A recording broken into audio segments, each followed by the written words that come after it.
Depend करता है management में। मैनेजमेंट ने क्या किया है? जब going concern assumption not appropriate है, इंपैक्ट ऑन रिपोर्ट क्या आएगा? डिपेंड करता है मैनेजमेंट ने क्या किया है। अगर मैनेजमेंट ने सही सही काम किया है तो कुछ और होगा, अगर गलत गलत काम किया है तो कुछ और होगा।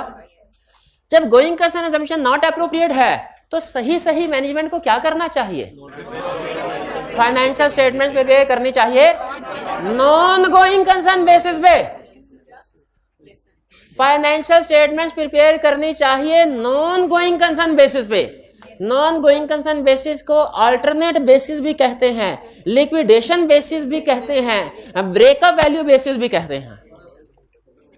तो मैनेजमेंट को फाइनेंशियल स्टेटमेंट्स प्रिपेयर करनी चाहिए नॉन गोइंग कंसर्न बेसिस पे। अगर मैनेजमेंट ने financial statements non going concern basis पे बनाई हैं तो there is no misstatement, auditor unmodified opinion देगा, लेकिन एम्फसिस ऑफ मैटर पैराग्राफ देगा। वो क्यों? क्योंकि स्पेशल पर्पस फ्रेमवर्क आ गया। स्पेशल पर्पस फ्रेमवर्क आ गया। नॉन गोइंग कंसर्न बेसिस हो गया ना, तो रूटीन से हटके हो गया ना, रेगुलर तो नहीं है। एक होती है going concern basis of counting, वो रेगुलर है। Non going concern basis of counting regular नहीं है, वो स्पेशल है। स्पेशल। और अगर मैनेजमेंट ने फाइनेंशियल स्टेटमेंट गोइंग कंसर्न पे बनाई है तो फिर ये मिस स्टेटमेंट है। अगर इसका इफेक्ट अगर मगर नहीं करनी, इसका सीधा इफेक्ट ही परवेसिव होगा। सारी फाइनेंशियल स्टेटमेंट ही उड़ गई है। तो एडवर्स ओपिनियन छोड़ गया, सर गलत पढ़ाया आपने, मैं नहीं मानता इस कंसेप्ट को। मैंने कहा फिर से सुन ले क्या कंसेप्ट समझाया। मैंने ये समझाया है कि अगर going concern assumption not appropriate है, समझाए ना हमें प्लीज। हमें भी समझाया करें।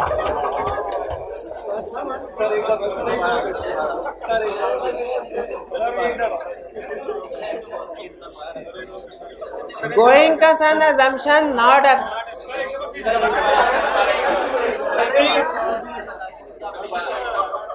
मुझे ना वैसे 2 कुएं याद आ गए, लेकिन 5 मिनट एक्स्ट्रा बैठना पड़ेगा। आईकॉम में था मैं, तो मेरी काउंटिंग अच्छी थी, उस वक्त अच्छी होती थी। क्योंकि उस वक्त की काउंटिंग भी अच्छी होती थी जो आईकॉम में पढ़ा। तो मैं एक स्टूडेंट को समझाता होता था क्वेश्चन, मुझे आज तक याद है।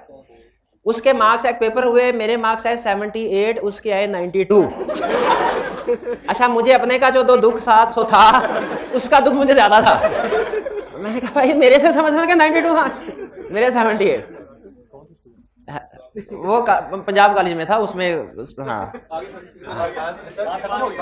दूसरी बात नहीं बताने। दूसरी बात सीए के थे, था मॉड्यूल ए। मॉड्यूल ए में होता था मैथ, तो मेरा मैथ भी अच्छा था उन दिनों।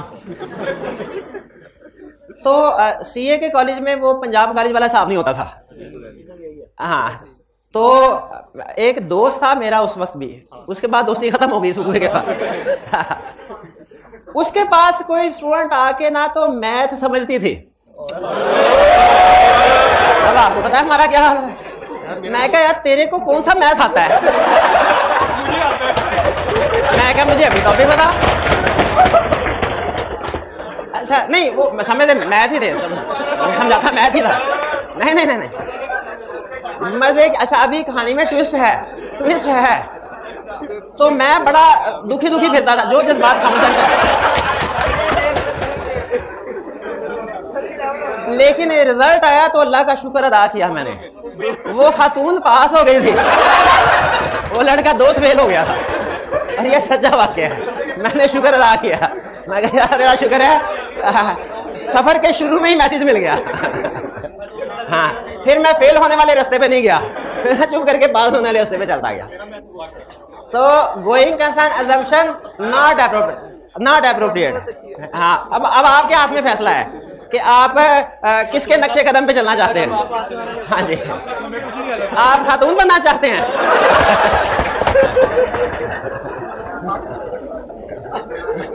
नहीं, अच्छा फैसला। आगे चलते। तो going concern assumption not appropriate है। हमने मैनेजमेंट से कहा नॉट एप्रोप्रिएट है, स्टूडेंट कहने का सर सही नहीं पढ़ाया। मैंने कहा कैसे, एक दफा फिर से सुन लो। Going concern assumption not appropriate है। देखेंगे मैनेजमेंट ने फाइनेंशियल स्टेटमेंट किस बेस पे बनाई है। अगर नॉट एप्रोप्रिएट है ना और financial statements non going concern basis पे ही बनाई है तो ये मिस स्टेटमेंट नहीं है, एग्री करें, अनमोडिफाइड ओपिनियन आएगा।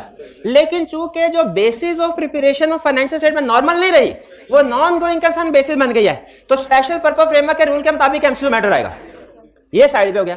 और अगर गोइंग कंसर्न नॉट एप्रोप्रिएट है लेकिन मैनेजमेंट ने financial statement going concern basis पे बनाई है तो फिर ये मिस स्टेटमेंट है। इफेक्ट हमेशा परवेसिव, इफेक्ट हमेशा परवेसिव और एडवर्स ओपिनियन आएगा।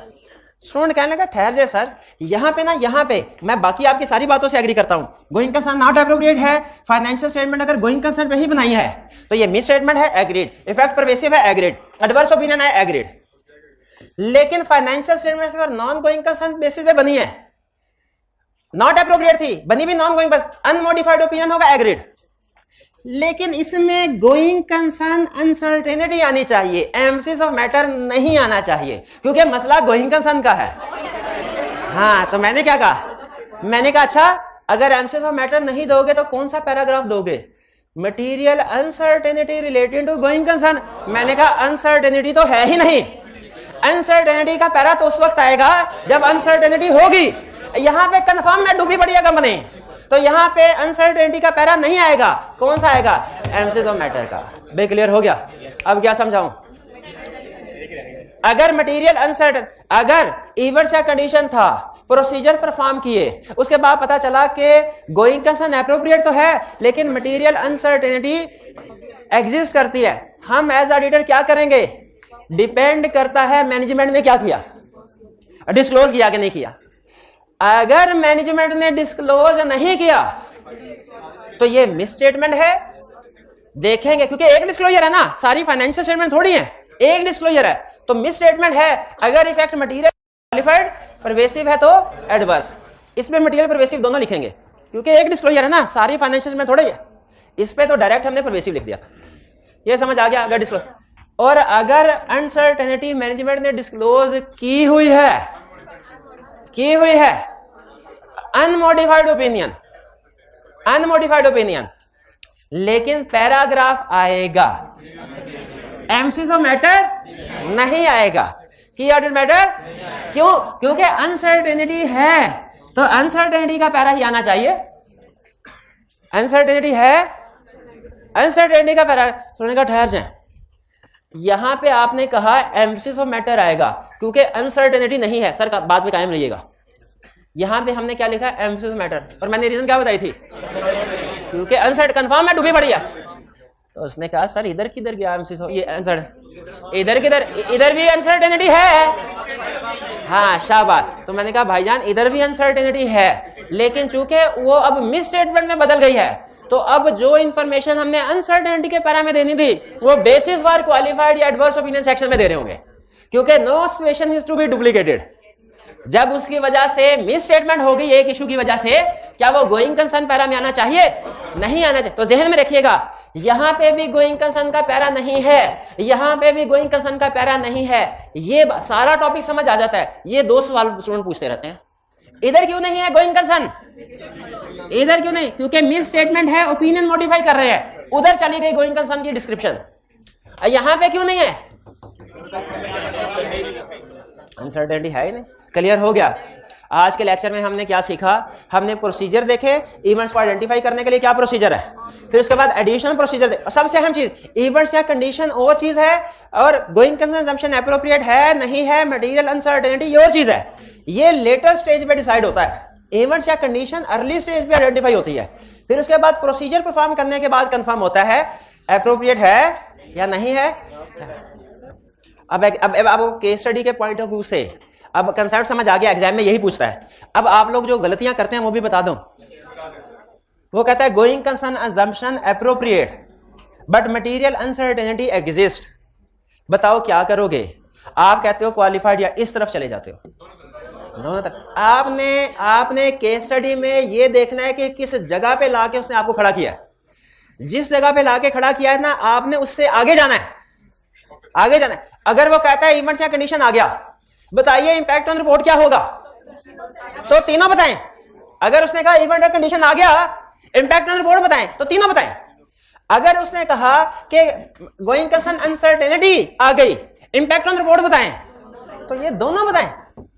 अगर उसने कहा गोइंग कंसर्न अनसर्टेनिटी आ गई, मटीरियल अनसर्टेनिटी आ गई, क्लाइंट ने डिस्क्लोज कर दिया, तो आपने दोनों नहीं बताने, सिर्फ ये बताना है। क्वेश्चन में जिस जगह पे क्वेश्चन लाके खड़ा करे उससे आगे जाना है, बाकी की चीजों को डिस्कस, ये जहन में रखिएगा, ये बात जहन में रखिएगा। क्लियर? अब चुटकी बजाते का काम क्या? इसकी ड्राफ्टिंग तो रह ही गई। किसकी ड्राफ्टिंग रह गई? Material uncertainty related to going concern की। एक तरीका है 5 मिनट में समझाना, एक तरीका है 5 सेकंड में समझाना। 5 मिनट में समझाऊं? सेकंड में? सेकंड सुन ले, 5 सेकंड शुरू करें। गोइंग कंसर्न की ड्राफ्टिंग ऐसी ही है जैसे एमसीज ऑफ मैटर की ड्राफ्टिंग। गोइंग कंसर्न की ड्राफ्टिंग ऐसे ही, material uncertainty related to going concern की ड्राफ्टिंग ऐसी ही है जैसी एमसीज ऑफ मैटर की ड्राफ्टिंग। पुराने जमाने में ये एक ही खानदान के 2 भाई थे, फिर बिछड़ गए। यूजर ने कहा ये हमें ज्यादा प्यारा है गोइंग कंसर्न अनसर्टेनिटी बाकी के एमसीज ऑफ मैटर से, इसलिए इसको अलहदा करके ले गए। तो इसकी ड्राफ्टिंग, लेकिन क्या कैसी ड्राफ्टिंग है? इसका मतलब है material uncertainty related to going concern में भी 3 तरह की इंफॉर्मेशन आएगी। क्या? मैटर। अच्छा, मैटर से क्या मुराद है भाई? बताओ कि वो प्रोडक्ट फायर, आग लगी थी, गवर्नमेंट का रेगुलेटरी लिस्ट में से कौन सा मैटर था? फिर नोट बताएंगे। क्या मैनेजमेंट ने डिस्क्लोज किया होगा? इसको किया होगा, ये सारा ये क्लब के गए अभी, किया होगा डिस्क्लोज। और एंड पे आखिरी लाइन क्या होगी? सवाब की नियत से एक दफा पढ़ लें, 2 मिनट से ज्यादा नहीं लगेंगे, इंशाल्लाह मौत नहीं पड़ेगी आपको, इंशाल्लाह। लिखी ना हो मौत। We draw attention to note number X in the financial statement which indicate, देखिए नोट्स का रेफरेंस आ गया, एक चीज हो गई, which indicate that company incurred net loss, ये मैटर आ गया। During the year ended December 31 and as of that date company's current liability exceeded total assets, net liability position आ गई। यही 2 मिल गए, ये दोनों फैक्टर इकट्ठे हो गए। मामले को संगीन करने के लिए उसने 2 फैक्टर बता दिए, वरना सिर्फ लॉसेस से ही हमें पता चल जाता था, वरना सिर्फ नेट लायबिलिटी पोजीशन से ही पता चल जाता, लेकिन उसने मसले की संगीनी वाज़ेह करने के लिए इकट्ठा कर दिया। By as stated in note number 6, these events are conditioned along with the matter set forth indicate that a material uncertainty exists. क्या ये that may cause significant doubt on company's ability to continue as going concern? अब आपको पता चला होगा कि जब ऊपर उसने इवेंट्स या कंडीशन बता दिया ये भी, तो साथ में नीचे मटेरियल अनसर्टेनिटी की लाइन क्यों लिखी? इसलिए कि इवेंट होना और चीज है, मटेरियल अनसर्टेनिटी होना और चीज है। ऊपर बताया कि इवेंट्स हैं, नीचे बताया इन इवेंट्स की वजह से मटेरियल अनसर्टेनिटी भी राइज हो रही है। प्रैक्टिकली प्रैक्टिस के जो शातिर चार्टर्ड अकाउंटेंट है वो डंडी कैसे मारते हैं? वो इवेंट्स या कंडीशन बता देते हैं, नीचे मटेरियल अनसर्टेनिटी का लफ्ज नहीं बताते, ताकि यूजर्स को लगे सिचुएशन इतनी प्रॉब्लम नहीं है। मर्ज बता देते हैं, ये नहीं बताते कि पेशेंट मर भी सकता है, कितना संगीन है। तो हमने मर्ज भी बताना है और नीचे ये भी बताना है पेशेंट मर भी सकता है, मटेरियल अनसर्टेनिटी एग्जिस्ट करती है, ये भी बताना है। और एंड पे आखिरी लाइन कौन सी? और ये तीसरी लाइन। क्लियर हो गई? इसमें जहन में रखिए, अगर आपने मटेरियल अनसर्टेनिटी वाली बात इवेंट या कंडीशन लिख दिए, मटेरियल अनसर्टेनिटी की बात नहीं लिखी, तो ये ऐसा ही होगा जैसे डिस्क्लोजर दिया तो है लेकिन एडिक्वेट नहीं है। डिस्क्लोजर दिया तो है लेकिन एडिक्वेट, तो डिस्क्लोजर एडिक्वेट भी होना चाहिए ना। तो हमें इवेंट्स या कंडीशन बताना साहब मटेरियल अनसर्टेनिटी में। क्लियर हुआ? ये था हमारा आज का लेक्चर, उम्मीद है आपको समझ आ गई होगी। होम असाइनमेंट लाजमी कीजिएगा, होम असाइनमेंट के बगैर आपको समझ नहीं आएगी। देखें, कभी खुशी कभी गम, होता ना। हाँ, तो कल खुशी का दिन था, आज थोड़ा सा गम, ऐसे ही है ना जिंदगी। वॉल्यूम 1 में क्वेश्चन, ये होम असाइनमेंट रिटन फॉर्म में है 20 से 25। वॉल्यूम 2 में क्वेश्चन नंबर 17, 25, 26, 37, ये आपकी होम असाइनमेंट है रिटन फॉर्म में। तो कल ये तो नहीं कहा था सर कल असाइनमेंट का है ही नहीं है, ये असाइनमेंट है तो है, करना है तो भाई करना। जी जी जी, आज एक मिनट है रे भाई, आज का लेक्चर यहाँ पे खत्म करते हैं हम। अल्लाह हाफिज।